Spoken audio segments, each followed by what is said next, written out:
বিএনপির নেতাকর্মীগুলো যে আসলে তাদের মানে দিন দিন যে তারা কী সব কথা বলতেছে, কী সব যে করতেছে, সহ্যের বাইরে হয়ে গেছে।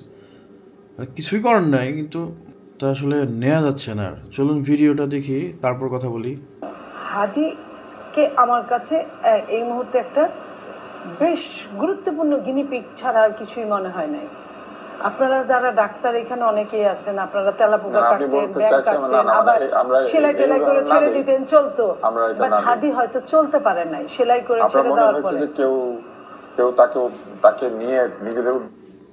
তো শুনলেন কথাগুলো, কথা বলার ধরন দেখছেন। আপনি একজন সিনিয়র রাজনীতিবিদ হয়ে আরেকজন প্রার্থীর বিপক্ষে আপনি মানে প্রার্থী সম্পর্কে আপনি কিভাবে কথা বলেন? মানুষটা চলে গেছে, দুনিয়াতে নাই। সাধারণ ভদ্রতা বোধ আপনি কি শেখেন নাই নাকি? বড় দলের একজন নেত্রী হয়েছেন বলে কি যা ইচ্ছা তা বলবেন?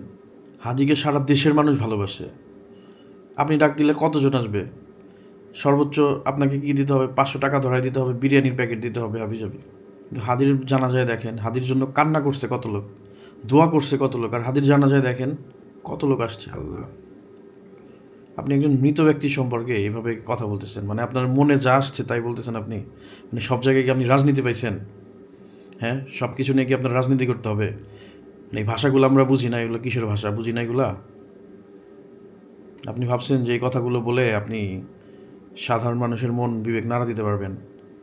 আরে আপনাদের কথা শুনতেই তো মানুষ লজ্জাবোধ করে এখন। যত ধরনের আজগুবি কথাবার্তা আছে, আউলফল কথাবার্তা আছে, সব হচ্ছে আপনাদের মুখে ফ্যাসিবাদের বিরুদ্ধে। আপনারা কিচ্ছু করতে দেন নাই। আপনি বিশেষ করে আপনি টকশোতে এসে এমন এমন মানে বিষয়ে কথা বলছেন, তো দেশের মানুষ তো এগুলো দেখছে। আপনি মানে এমনিতেই জনপ্রিয়তা কমতেছে আপনাদের, তার মধ্যে আবার একজন হিরোকে নিয়ে যে দেশের পুরা মানুষের মন জয় করে ফেলছে, তাকে নিয়ে আপনি এই সমস্ত কথাবার্তা বলতেছেন। মানে আপনার আপনার আপনার কি আসলে বুদ্ধি নাই নাকি? মানে ইচ্ছা করে এগুলো করেন? আমি তো বুঝি না। সমালোচনায় থাকতে চান? তুই সমালোচনায় থাকতে গিয়ে তো মানুষের ঘৃণা করাচ্ছেন আরও।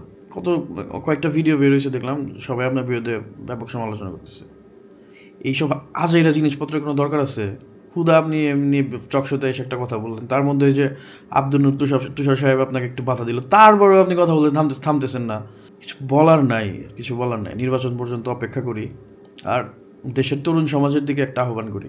সারা দেশে কী চলতেছে নির্বাচনী প্রচারণার নামে, আর এই টকশোর মধ্যে কি চলতেছে আপনারা দেখতেছেন ভাই। আমি কারোর নাম উচ্চারণ করতে চাই না, আপনারা দেখতেছেন সবই। এইসব দেখেও যদি আপনাদের হুঁশ না ফেরে, আপনারা এইসব দেখেও যদি মানে একজন স্বচ্ছ যোগ্য নেতা না খোঁজেন, তাহলে ভাই মানে আর কিছু বলার নাই। দেশের যদি যত ক্ষতি হবে, সব ক্ষয়ক্ষতির জন্য আপনারাই দায়ী থাকবেন। তাই বলছি, যারা জেনজি আছেন, জীবনে প্রথম ভোট দেবেন, ভাই দয়া করে মার্কা দেখবেন না, প্রার্থী দেখবেন।